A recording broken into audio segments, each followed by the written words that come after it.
ನಾವು ವರಮಹಾಲಕ್ಷ್ಮಿ ಹೇಗೆ ರೆಡಿ ಮಾಡಿದ್ವಿ ಅಂತ ಈ ವಿಡಿಯೋ ತುಂಬ ಬಿಟ್ಟಿದ್ದೀನಿ. ಲಾಸ್ಟ್ ತನಕ ನೋಡಿ, ತುಂಬಾ ಚೆನ್ನಾಗಿ ಬಂದಿದೆ. ನಾನು ಬ್ಯಾಕ್ ಡ್ರಾಪ್ನ ಈ ರೀತಿ ರೆಡಿ ಮಾಡ್ಕೊಂಡಿದ್ದೆ. ನೀವು ಲಾಸ್ಟ್ ಇಯರ್ ವೀಡಿಯೋಸಲ್ಲೆಲ್ಲ ನೋಡಿದ್ರೆ ಅದು ಪೈಪಿಂದ ಮಾಡಿರೋದು. ಅದ್ರದ್ದು ಪೂರ್ತಿ ವಿಡಿಯೋ ಇದೆ ಲಾಸ್ಟ್ ವರಮಹಾಲಕ್ಷ್ಮಿ ವಿಡಿಯೋದಲ್ಲಿ.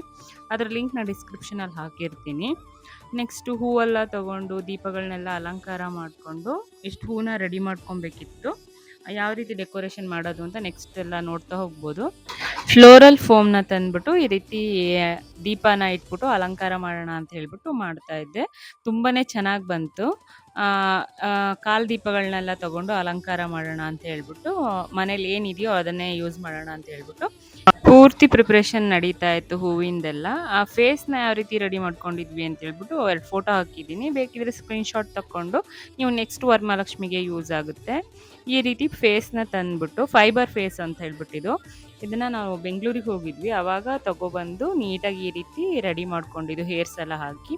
ಹ್ಯಾಂಡ್ಸು ಕೂಡ ಅಷ್ಟೇ ಫೈಬರ್ದೇ ತಂದಿದ್ದೆ. ಈ ಸತಿ ಪೂರ್ತಿ ಮಾಡೆಲ್ ಥರ ಮಾಡಿಡೋಣ ಅಂತ ಹೇಳ್ಬಿಟ್ಟು ಆ ಫೈಬರ್ ಫೇಸ್ಗೆ ನಾನು ಈ ರೀತಿ ಬಾಡಿನ ಪೂರ್ತಿಯಾಗಿ ಮಾಡಿಕೊಂಡು ಅದೇನಿದೆ ಪೂಜೆಗೆ ಇಟ್ಕೊಂಡಿದ್ದು. ನೆಕ್ಸ್ಟು ಈ ರೀತಿ ಸೀರೆನೆಲ್ಲ ಒಂದು ಕಡೆಯಿಂದ ಫೋಲ್ಡ್ ಮಾಡಿಕೊಂಡು ನೀಟಾಗಿ ಪ್ರಿಪೇರ್ ಮಾಡಿಟ್ಕೊಂಡು ದೇವ್ರಿಗೆ ಉಡಿಸ್ಲಿಕ್ಕೆ ಪೂರ್ತಿ ದೇವರಿಗೆ ನಾವು ಉಡಿಸಿ ಕಾಲ್ಗೆಜ್ಜೆನ ಹಾಕ್ತಾ ಇರೋದು. ಪೂರ್ತಿ ದೇವರಿಗೆ ಉಡಿಸಿದ್ದೀನಿ. ಪೂರ್ತಿ ಡೀಟೇಲ್ ವೀಡಿಯೋನ ಹಾಕಿಲ್ಲ, ಅಂದರೆ ಸ್ವಲ್ಪ ವ್ಯೂಸ್ ಎಲ್ಲ ಚೆನ್ನಾಗಿ ಬಂದಮೇಲೆ ಹಾಕೋಣ ಅಂತ ಹೇಳ್ಬಿಟ್ಟು ಜಸ್ಟ್ ಗ್ಲಿಮ್ಸ್ ಅಷ್ಟೇ ಹಾಕ್ತಾ ಇದ್ದೀನಿ. ಜಸ್ಟ್ ಈ ರೀತಿ ನೀವು ಸೀರೆಗೆ ಆ ಬಾಡಿ ಪೂರ್ತಿ ದೇವ್ರದನ್ನ ಬಾಡಿನ ನೀಟಾಗಿ ಮಾಡ್ಕೊಂಡಿದ್ದೆ ನಾನು ಮುಂಚೆನೇ. ಅದಕ್ಕೆ ಈ ರೀತಿ ನೀಟಾಗಿ ಸೀರೆ ಉಡಿಸಿರೋದು. ಆ ಪೂರ್ತಿ 4 ಕೈಗಳು ಎಲ್ಲ ಪ್ರತಿಯೊಂದು ತುಂಬ ನೀಟಾಗಿ ಮಾಡಿಟ್ಕೊಂಡಿದ್ದೆ. 4 ಗಂಟೆ ಅಷ್ಟೊತ್ತಿಗೆ ದೇವ್ರನ್ನ ಈ ರೀತಿ ಕೂರಿಸ್ಕೊಂಡಿದ್ದೆ. ಕೂರಿಸಿ ಜ್ಯುವೆಲ್ರಿ ಎಲ್ಲ ಹಾಕ್ಕೊಂಡ್ವಿ. ಅದಕ್ಕೆ ಜ್ಯುವೆಲ್ರಿ, ಹೇರ್ ಆ್ಯಸಸರೀಸ್ ಪ್ರತಿಯೊಂದನ್ನು ಕಾಲ್ಗೆಜ್ಜೆ ಎಲ್ಲ ಹಾಕ್ಕೊಂಡ್ವಿ. ವಿಡಿಯೋ ತುಂಬ ಶೇಕ್ ಆಗ್ತಿದೆ, ನನಗೂ ಗೊತ್ತಾಗ್ತಾ ಇದೆ. ಅದು ಪೂರ್ತಿ ವಿಡಿಯೋ ಮಾಡಿದ್ದು ನನ್ನ ಮಗ, ಹಾಗಾಗಿ ಸ್ವಲ್ಪ ಶೇಕ್ ಆಗ್ತಾ ಇದೆ. ಪೂರ್ತಿ ಜ್ಯುವೆಲ್ರಿನೆಲ್ಲ ಹಾಕ್ಕೊಂಡ್ಬಿಟ್ಟು ದೇವ್ರ ಮುಖನ ಕೂರಿಸ್ಕೊತಾ ಇದ್ವಿ.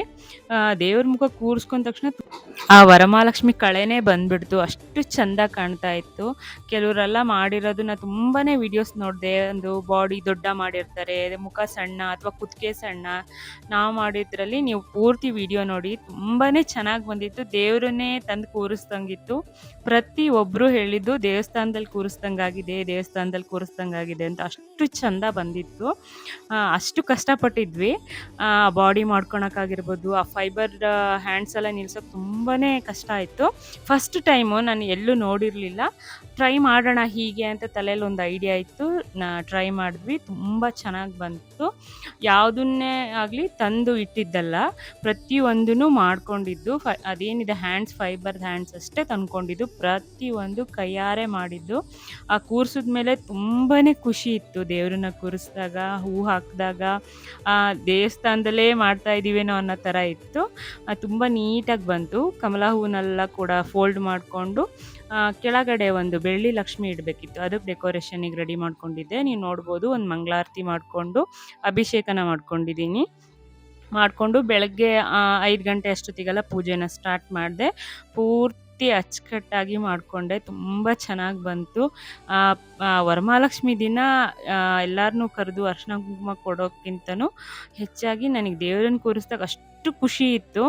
ಅದು ಎಷ್ಟು ಖುಷಿ ಇತ್ತು ಅಂದರೆ, ನಾವೇ ಕೂರಿಸಿದ್ದು, ನಾವೇ ಪ್ರತಿಯೊಂದೂ ಮಾಡಿದ್ದು, ಅದ್ರದ್ದು ಖುಷಿನೇ ಬೇರೆ. ಅಷ್ಟು ಚೆಂದ ಕಾಣ್ತಾ ಇತ್ತು ದೇವರು, ಅಚ್ಚುಕಟ್ಟಾಗಿ ಬಂದಿತ್ತು. ನನ್ನ ತಲೆಯಲ್ಲಿ ಹೀಗೆ ಮಾಡಬೇಕು ಅಂತ ಒಂದು ಐಡಿಯಾ ಇತ್ತು. ನಾನು ಈ ವರ್ಷ ವರಮಹಾಲಕ್ಷ್ಮಿ ಮಾಡಿದ ತಕ್ಷಣ ನೆಕ್ಸ್ಟ್ ಇಯರಿಗೆ ಹೀಗೇ ಮಾಡಬೇಕು ಅಂತ ತಲೆಯಲ್ಲಿ ಒಂದು ಐಡಿಯಾ ಬಂದ್ಬಿಡುತ್ತೆ. ಅದೇ ರೀತಿ ಬರಲೇಬೇಕು ಅನ್ನೋದಿತ್ತು ತಲೆಯಲ್ಲಿ. 100%, 200% ಅದೇ ರೀತಿ ಬಂತು. ಅಷ್ಟು ಚೆಂದ ಆಗಿತ್ತು ದೇವ್ರು ಕೂರಿಸಿದ್ದು. ಅಚ್ಚುಕಟ್ಟಾಗಿ ಕೂರಿಸ್ಕೊಂಡಿದ್ದೆ. ಭಾಳ ಖುಷಿ ಆಯಿತು. ದೇವರೇ ಮನೇಲಿ ಬಂದು ಕೂತಂಗಿತ್ತು 3 ದಿವಸ ಕೂಡ. ನಾನು 3 ದಿವಸ ಇಟ್ಕೊಂಡಿದ್ದೆ ದೇವ್ರನ್ನ. ಕುಂಕುಮಾರ್ಚನೆ ಮಾಡಿ, ಬೆಳಗ್ಗೆ ಬುಕ್ನ ಓದಿ, ಗಣಪತಿನ ಕೂರಿಸಿ, ಹಣ್ಣು ಕಾಯಿ ಎಲ್ಲ ಮಾಡಿ, ಅಭಿಷೇಕ ಮಾಡಿ, ಎಲ್ಲ ಪೂಜೆ ಮುಗಿಸೋಷ್ಟೊತ್ತಿಗೆ 6, 6:30, 7 ಗಂಟೆ ಆಗಿತ್ತು. ನಿಮಗೆ ಹೇಗೆ ಅನ್ನಿಸ್ತು ಅಂತ ವಿಡಿಯೋನ ಪೂರ್ತಿ ನೋಡಿ ಹೇಳಿ. Thank you so much for watching. Follow for more video.